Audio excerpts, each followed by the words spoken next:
우리가 매일 먹는 카레, 케첩, 라면, 정말 익숙한 음식들이죠? 근데 이 음식들 뒤에 한 기업의 아주 특별하고 또 놀라운 이야기가 숨겨져 있습니다. 네, 바로 오뚜기인데요. 단순한 식품 회사를 넘어서 어떻게 한국 사회에 깊은 울림을 주게 됐는지 그 여정을 지금부터 함께 따라가 보겠습니다. 보통 재벌 회장하면 굉장히 강인하고 어쩌면 좀 냉정한 이미지가 떠오르잖아요. 그런데 평생에 딱 한 번, 그것도 아들에게 회사를 물려주는 자리에서 미안하다는 말과 함께 눈물을 보인 회장이 있습니다. 도대체 그 눈물에는 어떤 의미가 담겨 있었던 걸까요? 그리고 이야기는 여기서 그치지 않습니다. 또 하나의 믿기 힘든 선택이 있는데요. 모든 것이 보장된 그야말로 엘리트 코스를 밟던 부잣집 아들이 나라가 위기에 처하자 모든 걸 버리고 18살의 나이로 전쟁터에 뛰어들었다면 믿으시겠어요? 대체 무엇이 그를 그런 선택으로 이끌었을까요? 네, 방금 말씀드린 이 두 가지 이야기, 눈물의 승계식, 그리고 18살 학도병, 이 모두가 한 사람을 가리키고 있습니다. 바로 오뚜기를 세운 함태호 창업주입니다. 이 두 가지 선택이 바로 오뚜기라는 기업의 DNA 그 자체가 됐다고 해도 과언이 아닌데요. 자, 지금부터 그 깊은 뿌리를 한번 제대로 파헤쳐 보겠습니다. 오뚜기는 어떻게 소비자들한테 신을 뜻하는 갓을 붙여서 갓뚜기라고 불리게 됐을까요? 그 아주 특별한 평판의 비밀을 먼저 한번 살펴본 뒤에 이 모든 걸 가능하게 만든 창업주의 이야기로 넘어가 보도록 하겠습니다. 한번 보세요. 50년 넘게 단 한 번도 적자를 낸 적이 없고요. 수천억 원의 상속세는 편법 없이 전부 다 냈습니다. 비정규직은 거의 찾아볼 수가 없죠. 근데 정말 놀라운 건요. 1992년부터 아무도 모르게 후원해온 심장병 어린이가 벌써 5천 명이 넘는다는 사실입니다. 전체 직원 수가 3천 명 정도인데 그것보다 더 많은 생명을 살린 셈이죠. 바로 이런 점들이 오뚜기를 정말 특별하게 만드는 겁니다. 이런 오뚜기만의 독특한 기업 문화, 이게 그냥 하루아침에 뚝딱 만들어진 게 아닙니다. 모든 것의 시작점에는 아주 오래전 창업주가 내렸던 인생을 건 운명적인 선택이 있었습니다. 당시 최고의 명문고였던 경기고에 다니던 부잣집 아들 함태호. 정말 탄탄대로가 보장된 삶이었죠. 그런데 전쟁이 터지자 아버지가 정말 극심하게 반대하는데도 불구하고 이 한마디를 남기고 스스로 군복을 입습니다. 나라가 있어야 기업도 있습니다. 그리고 무려 7년이라는 긴 시간 동안 나라를 위해 자신의 청춘을 바쳤죠.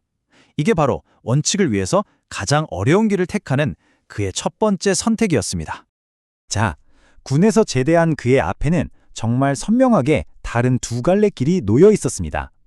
하나는 이미 성공한 아버지의 회사를 물려받는 아주 쉽고 편한 길이었고요. 다른 하나는 모든 걸 맨 땅에서부터 시작해야 하는 정말 험난한 길이었습니다. 그는 망설임 없이 두 번째 길을 택했죠. 가진 거라곤 아버지에게 빌린 약간의 돈과 결혼 축의금이 전부였다고 해요.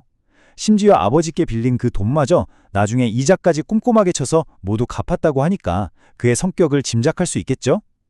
보장된 미래 대신에 스스로의 힘으로 무언가를 만들어내는 길을 선택한 겁니다. 그렇게 맨주먹으로 험난한 길을 선택한 청년 함태호. 그의 첫 번째 승부수는 정말 모두의 예상을 완벽하게 빗나간 당시에는 그 누구도 거들떠보지 않던 아이템이었습니다. 그때 마침 일본에서 건너온 라면이 한국 시장을 막 휩쓸고 있었거든요. 함태호 창업주는 바로 여기서 기회를 본 겁니다. 일본에서 라면만큼이나 대중적인 게 카레인데 이거 한국에서도 분명히 통할 거다. 모두가 외면하던 그 낯선 음식에서 그는 새로운 시장의 가능성을 정확하게 꿰뚫어 본 거죠. 그의 생활의 신조가 머리 쓰고 땀을 흘리자였다고 해요. 그리고 그는 정말 말 그대로 실천했습니다.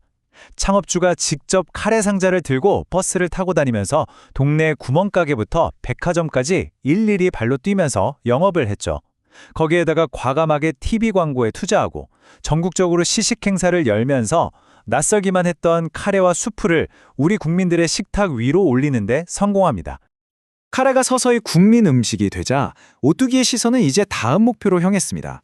그건 바로 과거의 일부 부유층만 즐길 수 있었던 음식들을 모든 사람의 식탁 위에 올리는 것이었죠. 지금은 사실 상상하기가 좀 어렵지만 그 당시 우리나라 보통 가정에서 케찹이나 마요네즈는 정말 특별한 날에나 맛볼 수 있는 귀한 소스였습니다. 아주 비싼 수입품을 사거나 아니면 품질을 전혀 믿을 수 없는 조악한 국산 제품을 쓰는 것 말고는 방법이 없었거든요. 심지어는요, 토마토는 한 방울도 넣지 않고 밀가루에 그냥 빨간 색소를 타서 만든 가짜 케첩이 버젓이 팔리던 그런 시절이었습니다. 오뚜기는 바로 이 비정상적인 시장에 과감하게 도전장을 내밉니다. 근데 오뚜기의 목표는 단순히 가짜를 몰아내는 게 아니었어요. 그들의 핵심 철학, 이걸 보면 알 수 있는데요. 바로 더 좋은 품질, 더 높은 영양의 식품으로 인류의 식생활 향상에 이바지한다는 것이었죠. 그러니까 우리 국민 모두가 좋은 음식을 합리적인 가격에 즐길 수 있게 만들겠다는 그런 원대한 꿈이 있었던 겁니다. 오뚜기는 정말 과감한 투자로 외국 기술과 최신 설비를 싹 들여와서 진짜 토마토로 만든 케첩, 그리고 고소한 마요네즈를 생산해냈습니다. 그리고는 정말 놀라울 만큼 합리적인 가격으로 시장에 내놓았죠. 결과는 어땠을까요? 압도적이었습니다. 훨씬 덩치가 작았던 오뚜기가 막강한 글로벌 브랜드와 국내 대기업들을 모두 물리치고 시장의 왕좌에 올랐고요. 그 자리는 오늘날까지도 아주 굳건합니다.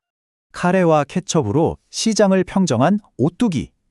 하지만 진정한 식품 제국으로 거듭나기 위해서는 반드시 넘어야 할 산이 있었습니다. 바로 업계에서 가장 거대하고 또 가장 치열한 전쟁터, 라면 시장이었습니다. 당시 라면 시장은 농심, 삼양 같은 거인들이 정말 굳건하게 버티고 있는 그야말로 철옹성이었습니다. 후발주자가 비집고 들어갈 틈이 거의 없어 보였죠. 그런데도 함태호 회장은 망해가는 회사를 인수하면서까지 이 무모해 보이는 도전을 선택했습니다.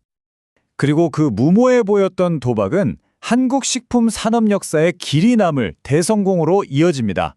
자, 이 그래프를 한번 보시죠.